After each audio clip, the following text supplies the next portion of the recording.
Magandang araw kaibigan! Tuloy po kayo sa Felicidad's Channel. Sa mga kwento ng buhay at pag-ibig na hinalukay sa natatagong baul ni Felicidad. Pero bago po tayo magpatuloy, huwag niyo pong kalilimutan na i-like ang video, i-subscribe ang channel, at i-click ang notification bell para lagi kayong updated sa mga parating pa na upload.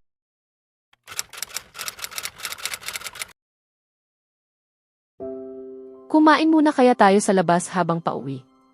Ang tagal na rin mula noong huli tayong kumain sa labas, tanong ko kay Bran habang pauwi kami. Bukas na lang siguro. Kailangan ko talagang umuwi agad at magpahinga, sagot niya, may halong pag-aatubili at kakaibang pagkautal, isang bagay na hindi niya karaniwang ginagawa. Talaga? Pero para sa taong nagmamadaling umuwi at matulog, napakabagal mong magmaneho, sabi ko habang nakapamiwang at bahagyang nagtataas ng kilay, pinagmamasdan ang kakaiba niyang kilos. Ganoon kasi. Gusto kong makauwi tayo ng ligtas, paliwanag niya habang nagpapakita ng isang pilyong ngiti. Talaga ba? Bakit sa ibang araw, parang hinahabol tayo ng mga mababangis na hayop sa bilis ng takbo mo? Ano ka ba? Hindi ako nagmamaneho ng ganoon. Napaka-absurdo naman yan. Palagi akong maingat. Tawa niya, ngunit halatang pilit. May tinatago ka, hindi ba? Ano, hindi ah. Siyempre, hindi. Bakit naman ako magtatago ng kung ano?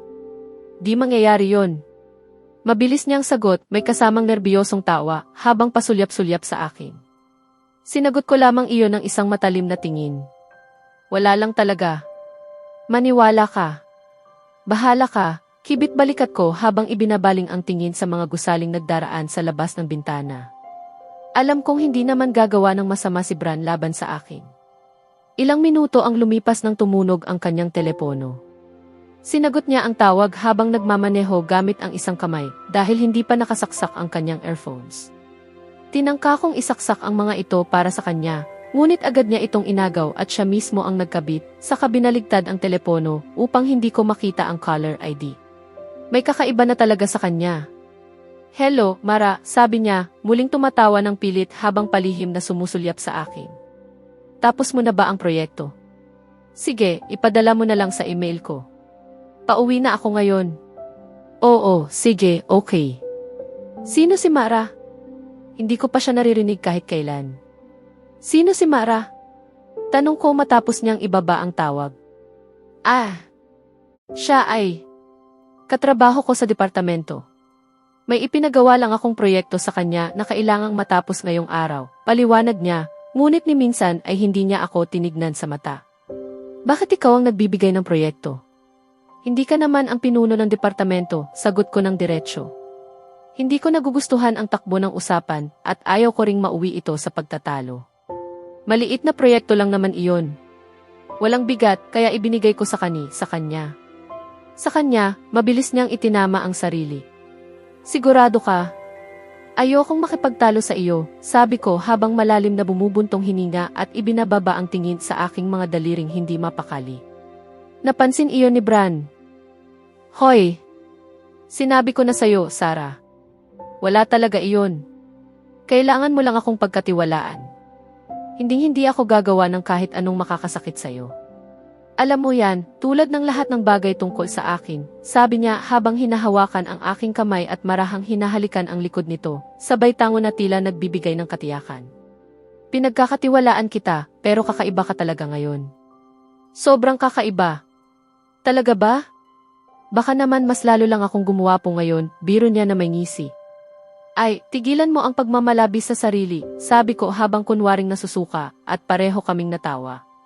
Sinubukan kong itaboy ang mga hinala tungkol sa kakaibang kilos ni Bran, ngunit may pakiramdam na ayaw mawala. Hindi ko maipaliwanag kung ano iyon, ngunit naroon lang, paulit-ulit na bumabagabag sa akin. Matapos ang isang napakahabang biyahe, na umabot ng 2 oras, dahil sa hindi ko maintindihang kabagalan ng kanyang pagmamaneho, nakarating din kami sa apartment na ilang buwan na naming tinitirhan. Habang paakyat sa hagdan, hinanap ko sa aking bag ang susi ng pinto. Bran, hindi ko mahanap ang susi ko. May dala ka ba? Tanong ko nang hindi naging matagumpay ang aking paghahanap. Pasensya na, naiwan ko sa loob. Nandoon lang, sagot niya sabay turo sa pintong patungo sa aming tirahan. Ay, ganoon ba? Sige, hahanapin ko ulit, sabi ko habang muling sinusuri ang laman ng aking bag. Kailangan mo ba ng tulong? Oo, Paki, ay, nahanap ko na, masigla kong sabi habang itinaas ang susi sa harap ng kanyang mukha na parang batang ipinapakita ang paborito niyang laruan. Napatawa siya. O ano pa ang hinihintay mo? Paalala niya habang itinuturo ang butas ng susian. Mabilis kong ipinasok ang susi, pinihit ito upang mabuksan ang pinto, at marahang binuksan ang doorknob. Diyos ko! Ano ito? Ano ba ito? Napamulagat ang aking mga mata sa tanawing bumungad sa akin. Nagkalat sa buong silid ang mga pula, puti, at lilang lobo na puno ng helium, ang ilan ay nakahiga lamang sa sahig ng walang tiyak na ayos, na lalo pang nagbigay ng kakaibang ganda sa paligid. Bukod sa mga mababangong kandilang nakalagay sa iba't ibang bahagi ng sala, may maliliit na pulang kandila ring nakasindi sa gitna ng puting tiles na sahig, maingat na inayos sa hugis ng isang puso. Sa isang sulok ng silid ay may maliit na puting bangkito, at sa ibabaw nito ay may isang mangkok ng sorbetes at isang munting papel na nakadikit dito. Nabighani ako sa tanawin, sa mga lobo, mga kandila, at sa lahat ng detalyeng hindi ko agad masabi ang nararamdaman ko. Para bang kusa akong hinila ng aking mga paa patungo sa bangkito, habang ang aking mga mata ay patuloy na naglilibot sa buong silid, sinusubukang namnamin ang bawat sandali. Ang mangkok ay puno ng iba't ibang klase ng sorbetes, at kinuha ko ang papel na nakadikit sa bangkito upang basahin. Ang sorbetes ay panuhol para sa pagiging huli natin. Naramdaman kong pumalibot ang isang kamay sa aking baywang, at inilapat ni Bran ang kanyang baba sa aking kanang balikat. Unti-unting lumabo ang aking paningin dahil sa mga luhang namumuo, luha ng tuwa at pagmamahal. Ano ba ang lahat ng ito? Natatawa kong tanong habang ibinabalik ang papel sa bangkito. Nagustuhan mo ba? Marahan niyang tanong habang iginuguhit ng kanyang mga daliri ang maliliit na bilog sa aking tiyan. Tumango ako habang napapangiti. Mayroon pa. Inilabas ng kanyang kabilang kamay ang isang palumpo ng pulang rosas at iniharap sa akin. Tinakpan ko ang aking mukha sa sobrang saya habang marahang tumatawa si Bran sa aking tainga, halatang natutuwa na naging matagumpay ang kanyang plano. Inabot niya sa akin ang mga rosas at hinalikan ang aking balikat habang inaamoy ko ang mga bulaklak. Paano mo nagawa ang lahat ng ito? Tanong ko habang humaharap sa kanya sa loob ng kanyang mga bisig. May kaunti akong tulong, sagot niya na may pilyong iti, dahilan upang magkunot ang aking noo sa pagkalito. Ibig sabihin, oo, ang sagot mo, hindi ba? Tanong niya. Oo, sa alin, kunwari inosente kong sagot. Ilang taon akong naghintay para marinig ang oo mo sa isang tanong, tapos ngayon itatanong mo pa kung ano iyon. Anya, nagmamaktol na parang bata, dahilan upang matawa ako. Hindi ko alam ang sinasabi mo. Ngayon, kung maaari, natutunaw na ang sorbetes, sabi ko habang sinusubukang kumawala sa kanyang yakap, ngunit lalo lamang niya akong hinigpitan. Sige, Miss Sara Salazar. Itatanong ko ng maayos, sabi niya, sa kahuminga ng malalim. Pumapayag ka bang maging asawa ko at manatili sa aking tabi sa buong buhay mo? Akala ko'y handa na akong marinig ang mga salitang iyon mula sa kanya, ngunit nagkamali ako. Biglang tumibok ng mabilis ang aking puso, at para bang may isang buong zoo na nagdiriwang sa loob ng aking tiyan. Hindi ko pinigilan ang pinakamalaking ngiti na sumilay sa aking mukha, at nang makita iyon ni Bran, lalo rin siyang napangiti. Ibig sabihin, oo. Tanong niya, hindi pa rin nawawala ang kanyang ngiti. Siyempre oo, loko ka. Natatawa kong sagot habang marahang tinatamaan ang kanyang dibdib, hawak pa rin ang palumpon. Sa tingin ko, ito na ang sandaling dapat mo akong halikan, paalala ko. Sa tingin mo ba hindi ko gagawin? Tumawa siya at yumuko upang ilapat ang kanyang mga labi sa akin. Binabati ay, pasensya na. Akala ko tapos na kayo. Isang boses ang sumingit mula sa likuran ni Bran. Malalim siyang napabuntong hininga sa inis dahil sa pagkaantala.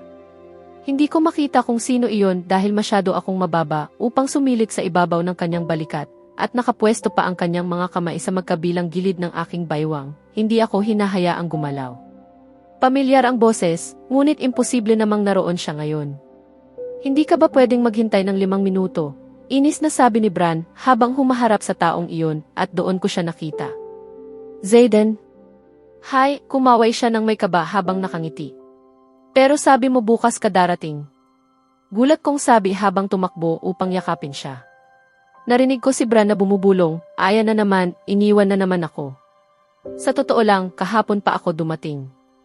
"Ha, paano? Tinawagan kita kahapon." Hindi pa rin ako makapaniwala habang salit-salitan kong tinitignan ang aking nobyo at ang matagal ko ng kaibigang si Zayden. "Hindi ka ba nagtaka kung bakit sinabi kong hindi ko pwedeng buksan ang kamera noong nag-video call tayo? Nasa bahay na ako noon," paliwanag ni Zayden, "at doon ko tuluyang naunawaan ang lahat." "Ano sa tingin mo ang obra maestra ko?" Tanong niya habang itinuturo ang mga lobo at kandilang na dekorasyon sa buong silid. "Kaya pala siya ang tinutukoy mong tulong," sabi ko kay Bran at marahan siyang tumango. Oo, tinulungan niya akong maghanda ng isang romantikong tagpo hanggang sa siya mismo ang sumira nito sa pinakamagandang sandali. Daing ni Bran habang kinukuha ang mangkok ng sorbetes na ngayon ay halo-halong tunaw na saka lumabas ng silid. "Diyos ko, sobrang saya kong makita ka." Talon-talon kong sabi habang niyayakap si Zayden. Natawa siya sa aking reaksyon. "Sa tingin ko, mas kailangan mong bigyang pansin ang masungit mong nobyo ngayon," sabi niya habang tinuturo si Bran, nakakabalik lamang mula sa kusina matapos ilagay ang sorbetes sa freezer. Nakapamiwang ito at bahagyang tinatapik ang sahig gamit ang paa, halatang nagsiselos. "Naku, Bran, huwag ka nang magtampo. Hindi naman kita tinanggihan, hindi ba?" Lambing ko. "Oo nga, pero sumingit siya noong hahalikan na tayo. Baka nga nauwi pa iyon sa mas matagal na halikan." Hindi pa rin siya tumitigil sa pagdadabog, hindi namamalayang namumula na ng husto ang aking mga pisngi. "Lumabas tayo ngayong gabi para magdiwang." 2 okasyon ito, anunsyo ko matapos maglinis ng lalamunan at pumalakpak. "Magandang ideya iyan. Namiss ko ang mga tanghalian kasama ka, Sarah," sang-ayon ni Zayden at tumingin kay Bran. "Bahala na," sagot ni Bran habang iniikot ang mga mata at isinusuksok ang mga kamay sa bulsa. Pinigilan ni Zayden ang kanyang tawa, kinuha ang kanyang Amerikana sa itaas, at lumabas ng pinto. Sumunod kami ni Bran, ngunit bigla ko siyang pinahinto. Walang salita, mabilis kong hinalikan ang kanyang mga labi. "Huwag ka nang magtampo," sabi ko. "Mahal kita, Sarah," nakangiti niyang sagot. "Alam ko. Mahal ko rin ang sarili ko," kindat ko, saka lumabas ng bahay habang siya'y nakatayo roon, nakangiti ng malapad. "Talagang hindi ka kapanipaniwala," sabi niya habang nilalok ang pinto at naupo sa upuan ng driver, ako naman sa tabi niya. "Hoy, wag niyo namang kalimutan na narito ako. Baka bigla kayong maghalikan sa sasakyan na parang sa pelikula." Sigaw ni Zayden mula sa likod, sumisingit ang ulo sa pagitan ng aming mga upuan. Marahan kong kinurot ang kanyang noo bilang senyas na tumahimik. Umupo nga siya sa likod, ngunit hindi naman talaga tumahimik dahil patuloy siyang nagrereklamo kung paano siya inuutusan ni Bran sa telepono kung paano ayusin ang bahay para sa aking sorpresa. Napatawa na lamang ako. Di naglaon, napalitan ng magaan at masayang pakiramdam ang aking isipan at ako'y nalunod sa aking mga iniisip. Bumalik na si Zayden. Naitanong na rin ni Bran ang matagal niyang hinihintay. Hindi magtatagal, magsusuot ako ng puting bestida habang siya'y naghihintay sa altar. Magiging mag-asawa kami. Magiging masaya kaya ang wakas? Ang hinaharap lamang ang makapagsasabi. Ngunit may isang bagay akong tiyak. Masaya ako sa sandaling ito at iyon ang pinakamahalaga. At sa katahimikan ng sandaling iyon, pinili kong yakapin ang kasalukuyan kaysa pangunahan ang bukas. Hindi ko man alam kung ano ang eksaktong naghihintay sa amin, sapat na sa akin ang katiyakang sabay naming haharapin ang anumang darating. Ang pagmamahal, pagtitiwala, at mga taong mahalaga sa aming buhay ang magsisilbing sandigan sa bawat hakbang. Kung may mga pagsubok mang darating, alam kong kakayanin basta magkasama kami. At sa ngayon, sapat na ang malaman na ang pusong ito ay payapa, buo, at tunay na masaya. Taos puso ang pasasalamat namin sa lahat ng patuloy na sumusubaybay. Hanggang sa susunod nating kwento, nawa ay lagi tayong magsama-sama. Pagpalain kayo ng Diyos at mag-ingat kayo palagi.